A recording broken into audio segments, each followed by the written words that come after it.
Well, hello everybody, I am Spegtacular, the Silver Stacular, and today, boom, I stacked some silver.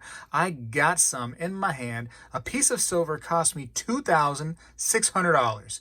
Just a little bit over that, but let's not even talk about the little bit over because $2,600 is a lot of money to pay for silver. And I'm going to show you this one piece that I got for that price. I'm going to set it right there on this little plastic easel. So stay with me and you're going to see what I got. And we're going to talk about some things that go on when you're stacking silver, some help for the new crowd, and maybe some advice and some motivation for the old crowd. So let's get right into it. Right now, I'm going to put this silver on the easel.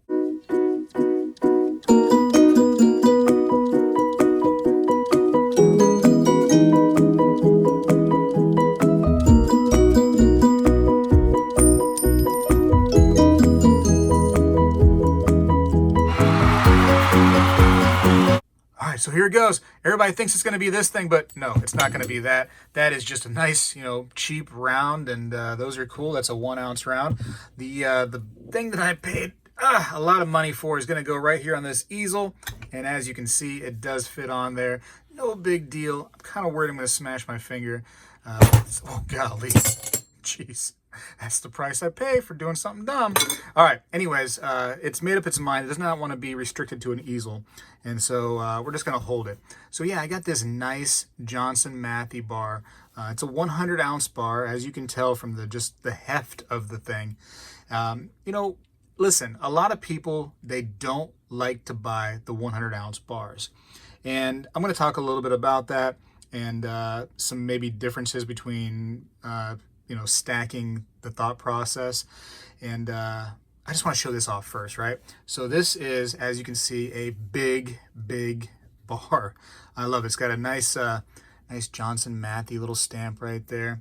It has a little assay mark right there. It says Canada.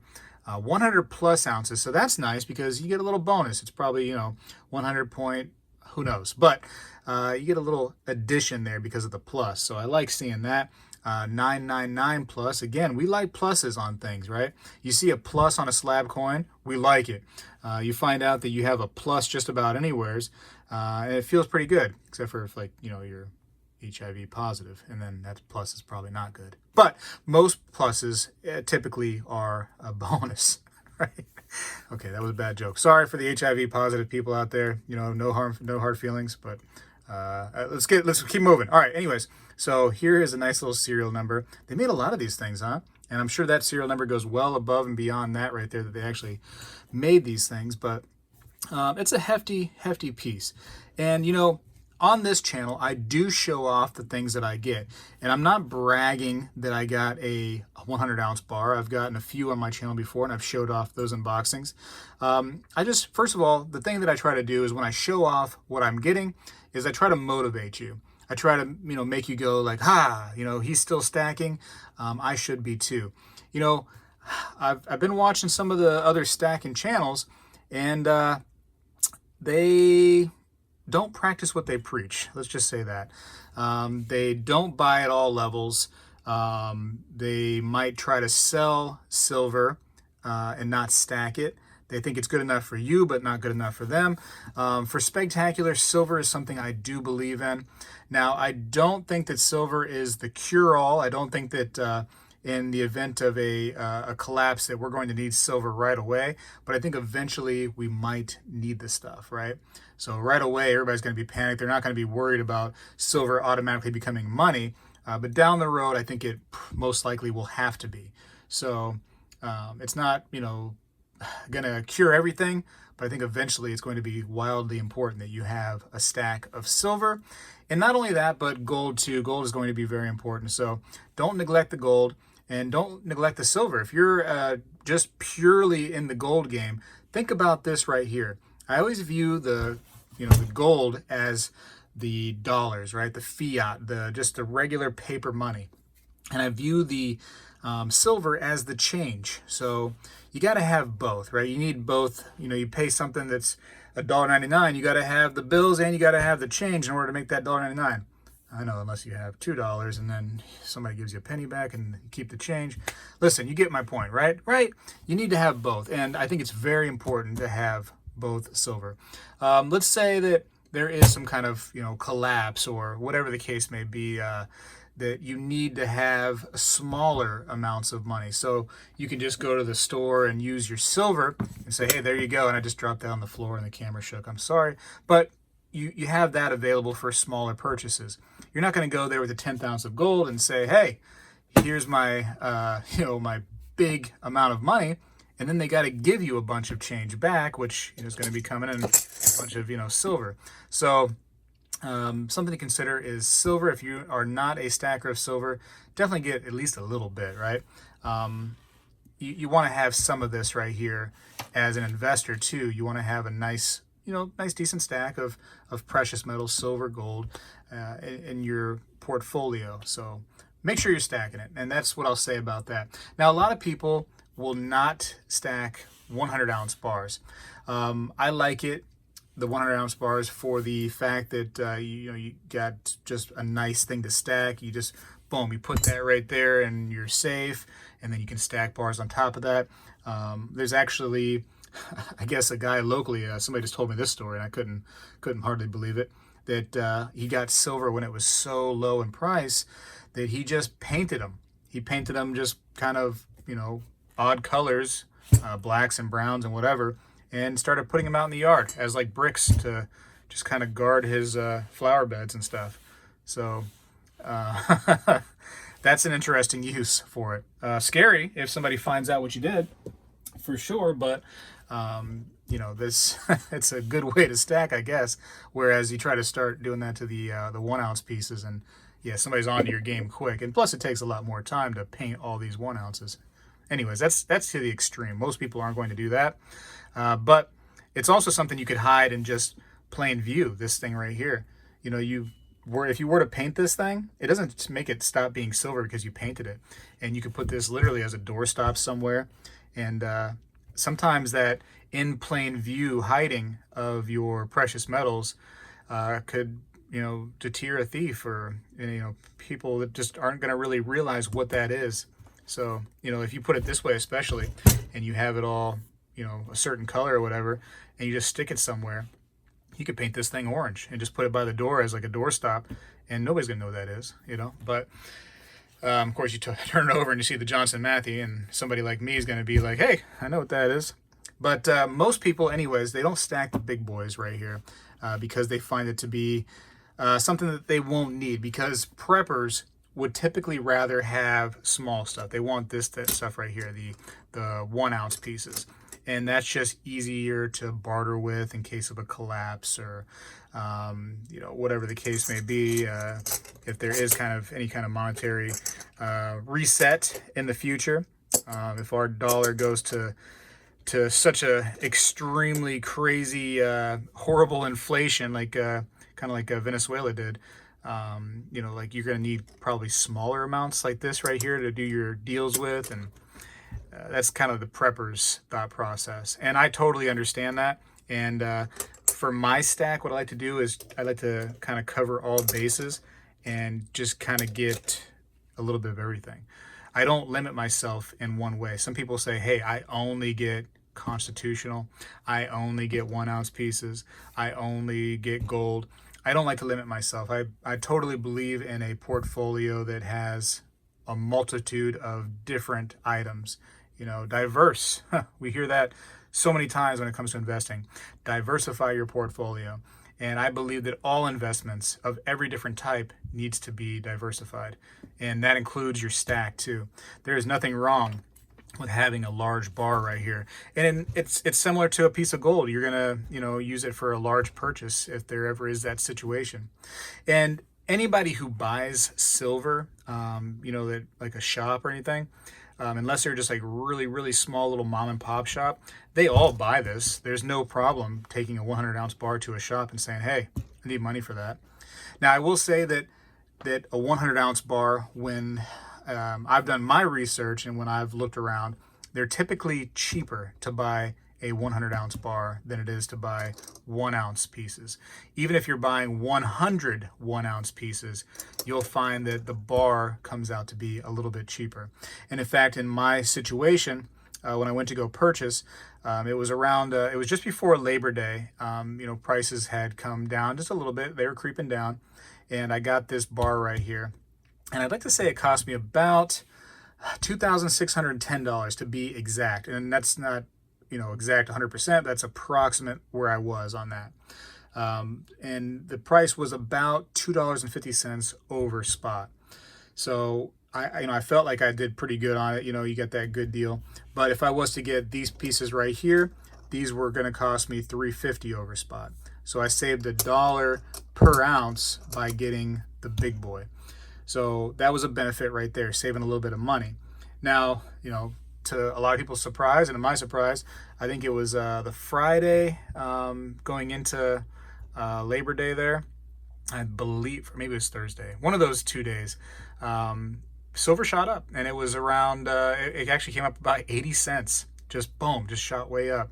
So already I was feeling really good about my purchase right here of the 100-ounce bar. But I don't want to, tell people not to buy one thing or another. Buy what you like. If for some reason you think that war nickels, for instance, are a good buy, I'm not saying to buy, or to stay away from war nickels. I would never say to totally stay away from them. I'm just saying don't make them your only thing you stack, right? There's other things out there. Have a nice diverse portfolio. I've preached many times on this channel that I think that Roosevelt dimes and then Mercury dimes in that order are like the best silver to stack. I've said that from just about the beginning of this channel, that's like the ultimate silver. And you could definitely build a nice stack on that stuff, but I don't think that 90%, constitutional silver, junk silver, Roosevelt dimes, Mercury dimes, any of that stuff should be the only thing that you're stacking. Get yourself some 1 ounce rounds, some Eagles, big bars. If you're a big time stacker, if you're a little time stacker, if you can only afford to get a few pieces every month, 2 months, 3 months, whatever the case may be, you're probably never going to get the 100-ounce bar. And no offense, it's probably just something that's not going to be in your wheelhouse to go after. But don't think that that's not okay that you didn't get the 100-ounce bar. It's just fine. It's kind of almost like an advanced item, I would say, is the 100 ouncers. They're definitely cool to have, though. Fun to talk about. It's cool to show off on a YouTube channel, is it not? A big nasty 100-ounce bar, just all jacked up and just so nice, so nice. Anyways, I like it.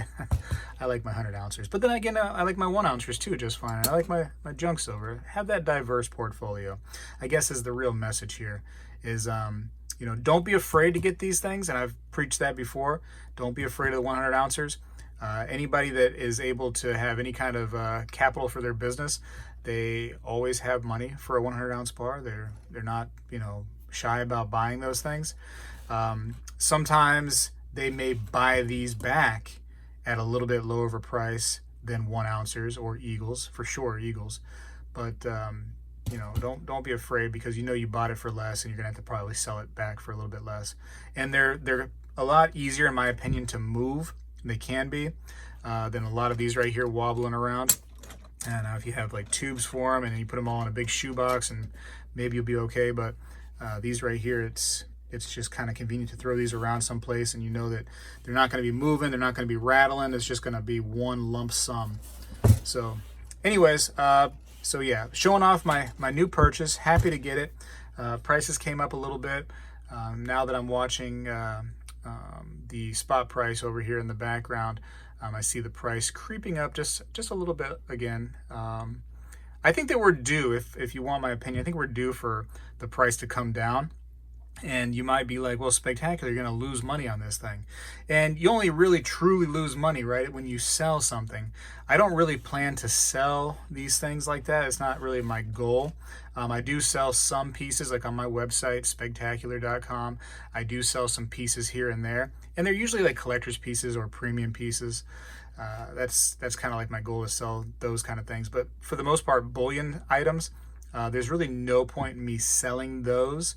It's just stuff that I stack and I just hold on to, and it preserves your wealth. It just kind of like just builds yourself up.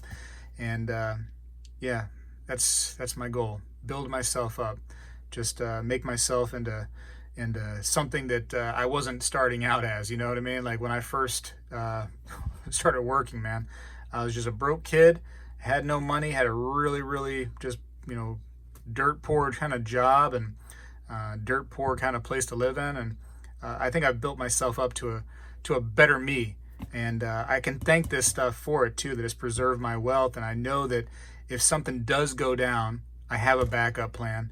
And if there is a collapse, I have a backup plan. It just adds so much benefit to you. And if the price comes down on this stuff, I'm okay with that. And in fact, I'll just end up buying more. That's kind of the goal. And if the price shoots way up, I mean, I put a big grin on my face for sure. And when that 80-cent spike came up, I was like, hey, look at that. Yeah, good. I did well. I came in at a good time to buy. And I put a grin on my face for sure. But I'm not selling, so it doesn't really matter too much. Now, if that price stays up, hey, next week I got to buy more silver. It is what it is. I just end up, you just end up buying at that point too, even though the price is up. If the price comes down next week, I'll probably buy a little bit more than I would have if the price was going up. Anyways, that's a lot of rambling. Hopefully some of that information helped you guys out, just a smidge, kind of made a decision in your mind what you should do, or if anything, you seeing me put some silver on the table, maybe it kind of makes you want to go, hey, I need some silver too. And that's always been my goal. Somebody made a comment and they said that I just show off. I'm trying to show off what I'm doing. There's a purpose to me showing off. I'm not showing off because I'm going, haha, look at me. Look at my stack compared to yours. There's people out there that blow my stack away 10,000 times over. The reason why I show off is because I have a YouTube channel. That's kind of like what I do here, believe it or not. And it's to motivate. It's to, I want you to see silver on the table and go like, hey, that should be for me too. I need to go out. I forgot, it's been a long week. I forgot that it's my time to buy right now.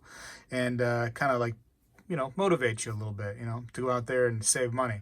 I think for the most part, people that have been following me, especially from early on, that I was able to convince a little bit to get into this stuff, they're probably smiling right now. They're probably like, hey, one guy on the internet actually helped me out.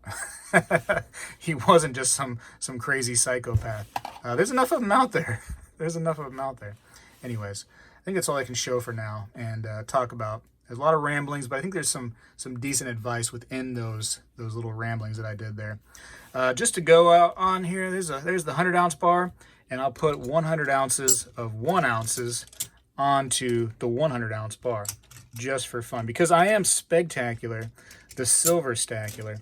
And what I do here is I stack silver. This is going to make a mess. It's going to be super loud when it falls. Oh boy, that thing is wobbly as can be. This will not last. And as soon as this comes crashing down, I will be hearing about it. I guarantee you the wife will be like, what are you doing in there? Can we see this? Hold on, let me just go ahead and bring this on up. That's a good stack right there. That is a nice stack. And you know what? This little guy right here, this makes 101 ounces of 1 ounces, but it is what it is. Anyways, keep stacking, I guess, is the message here. Don't be afraid of the 100-ounce bars. Just realize they're going to be a little different when you stack them as compared to like 1 ounces or constitutional. There's some pros and cons there between all of the different silver we can stack and different precious metals we can stack. There's pros and cons between all of that stuff. So realize that and listen, keep stacking. You got to keep going with this stuff. Don't give up. Just because the price goes one way or another, don't go like, I knew that was going to happen. I got to go for now. Spegtacular is out.